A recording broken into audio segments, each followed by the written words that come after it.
একজন শিক্ষার্থী নেকাব হিজাব করে শিক্ষা প্রতিষ্ঠানে গেছেন, তাকে বলা হচ্ছে তুমি মাদ্রাসায় যাও নাই কেন, এখানে কেন আসছো, হিজাব করলে আর স্কুলে কেন আসছো। এক মুখে তারা বলবে মেয়েদেরকে উচ্চশিক্ষা শিক্ষিত করতে হবে, আবার আরেক মুখে তারা যখন মেয়েরা হিজাব নেকাব পরে পড়তে আসবে বলবে তুমি এখানে কেন আসছো। এটাইকে বলে মুনাফিকি, এটাকে বলে দ্বিচারিতা, এটাকে বলে ভণ্ডামি। এক মুখে বলবে মেয়েদেরকে বাসার বাহির করো, তাদেরকে শিক্ষিত করো, নারীর ক্ষমতায়ন করো, আরেক মুখে নারী যখন পড়তে আসবে বলবে বোরকা পরে আসছে কেন, তুমি মাদ্রাসায় যাও। তাহলে এটা মুনাফিকি ছাড়া আর কি? এক মুখে দুই কথা।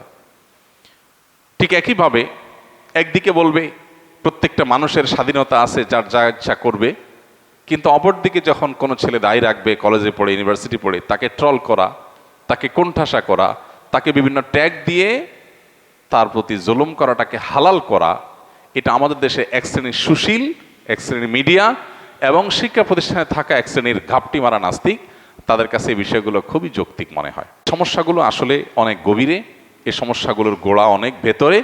মূলত কাঠামোগতভাবে সিস্টেমিক্যালি ইসলাম বিদ্বেষ আমাদের দেশে প্রতিষ্ঠিত আছে। এটা দূর করার জন্য আমাদের সংগ্রাম চালাতে হবে, চেষ্টা চালাতে হবে। এদেশের কোটি কোটি ধর্মপ্রাণ মানুষ হাতে গোনা কিছু তথাকথিত সুশীল নাস্তিকের হাতে জিম্মি হয়ে আছে, যারা বিদেশিদের বিভিন্ন এজেন্ডা বাস্তবায়ন করে আমাদের দেশে মানুষের মধ্যে। সেগুলোর ব্যাপারে আমাদের সোচ্চার হতে হবে, সতর্ক হতে হবে।